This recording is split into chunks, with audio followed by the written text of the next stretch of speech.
Is this argument checkmate skepticism? Well, grab a coffee, pull up a chair, and let's talk.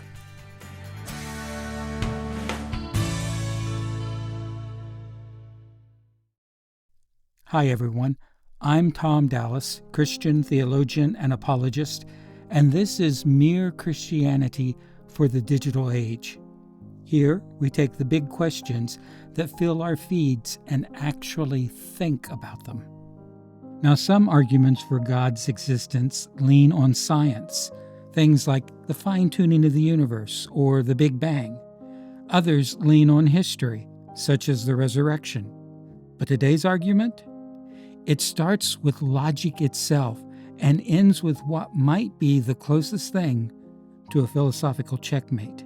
And that's saying something, because philosophers really don't like being checkmated.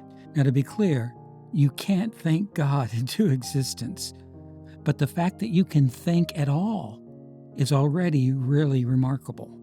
I have 2 dogs and a cat, and as much as we love to give our pets human qualities, they've never pondered their purpose or debated where kibbles come from. But we do. Humans ask, why am I here? What is the meaning of life? Is there something beyond death? That hunger for meaning isn't a glitch. It's a feature. It's like our soul is homesick for something more. And if that's true, then maybe God left clues for us in our hearts and minds. He's revealed himself through his creation, through Scripture, and even through reason, because logic, when you follow it all the way down, points back to the one who is reason itself. So let's get to what's called the modal ontological contingency argument. Now don't panic. I know that sounds like something from a sci-fi movie, but hang with me. Ontological just means it's about being or existence, and modal just means we're looking for what's possible or what's necessary. St. Anselm of Canterbury back in AD 1078 came up with the core idea. God is that which nothing greater can be conceived. In simple terms, Anselm was saying, if you can imagine the greatest possible being, that being can't just exist in your imagination alone. It must exist in reality, because existence in reality is greater than existence in thought or imagination. Now, I know that on the surface, this seems superficial, and it certainly has faced its critics.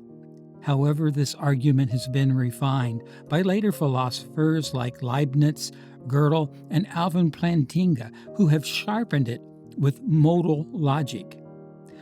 The logic of what's possible, necessary, or impossible. Here's Plantinga's argument, and I'll pause after each point so that you can follow. 1. It's possible that a maximally great being exists. This means that it's logically possible that there's no contradictions in the concept. 2. If it's possible, then he exists in some possible world. A possible world just means any logical possible version of reality.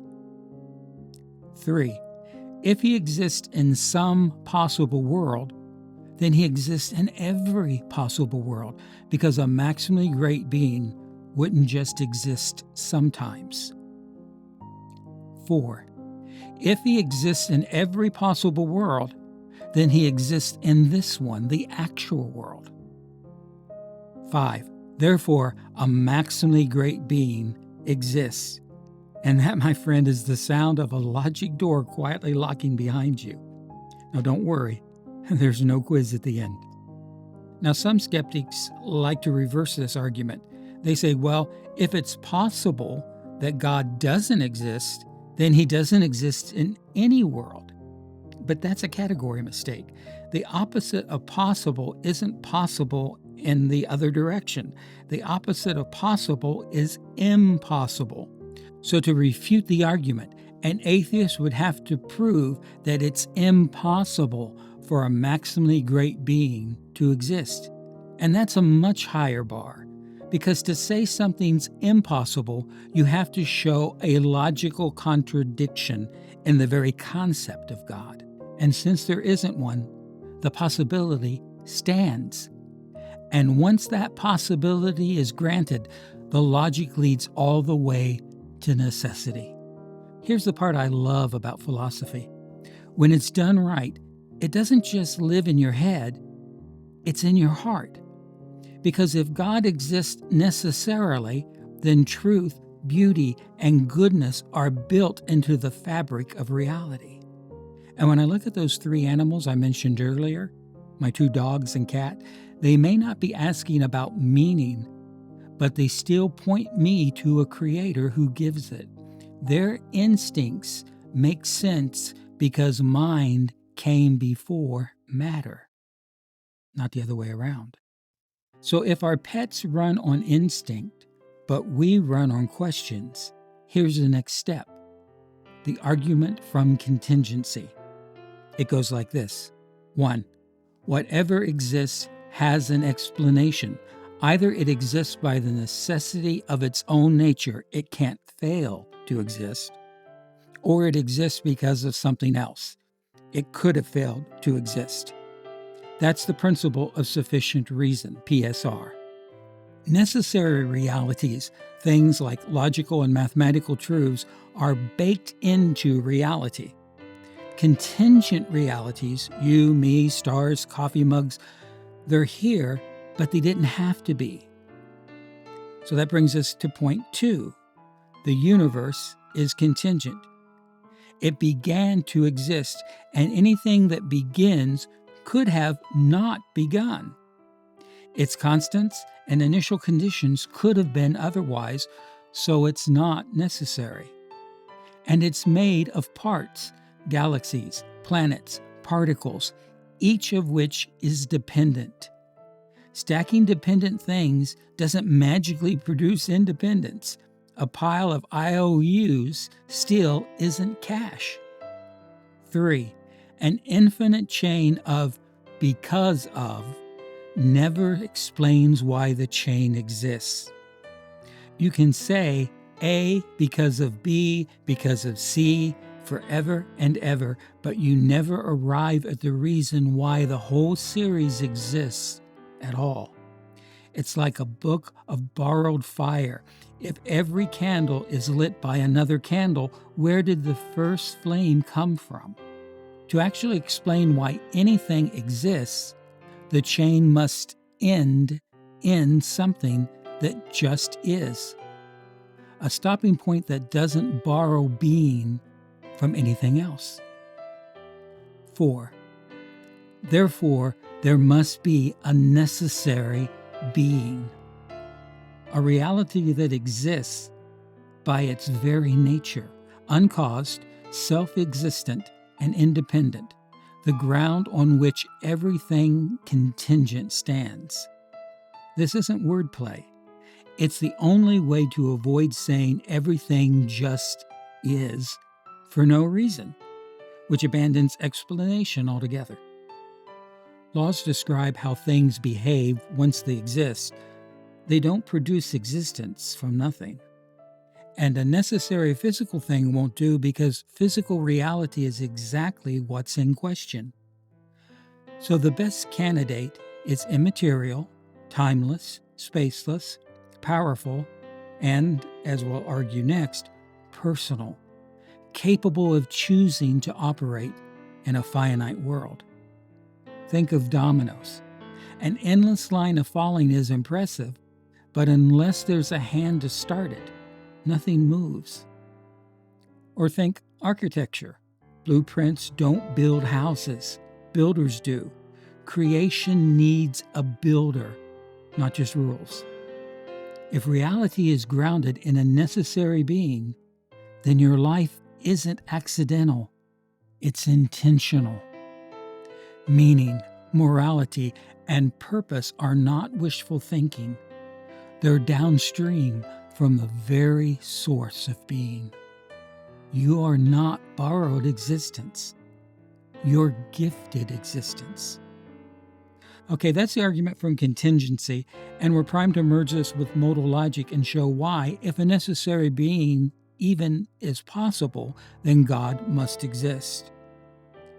So if you think about it, the argument from Contingency doesn't just give us a theory about how the universe began, it gives us a reason why anything exists at all.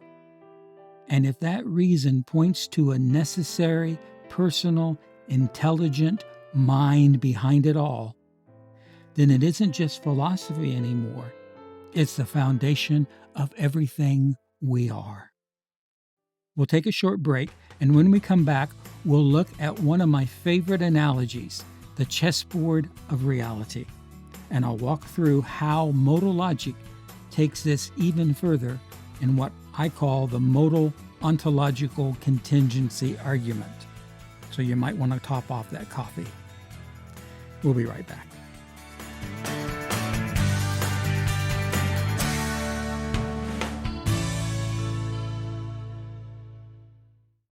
Sometimes faith feels harder to hold in a noisy, skeptical world.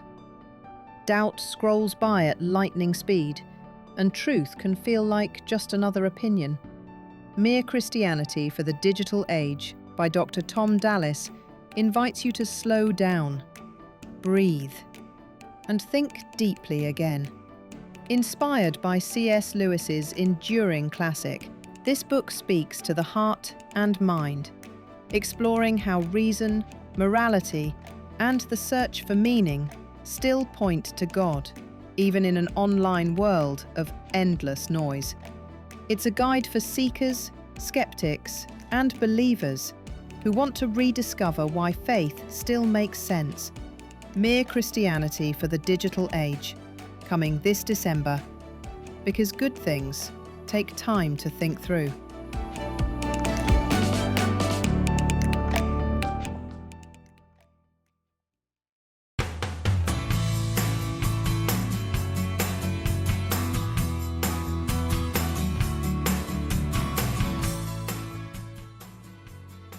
And welcome back.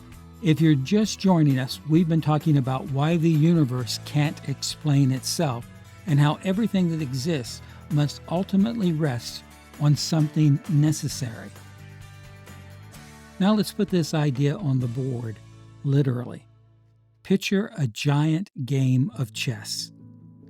You can play in countless ways, but take away the king, and there's no game at all. The king is necessary. Likewise, every possible world requires a king of reality, a necessary being who holds the whole board together. All right, now we understand what necessary and contingent mean. Let's put it all together.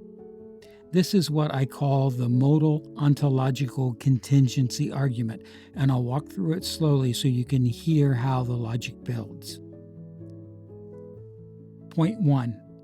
Everything that exists has an explanation. Everything that exists has a reason for why it exists, either by the necessity of its own nature or by dependence on something else. If something exists necessarily, it can't fail to exist, such as mathematical truths.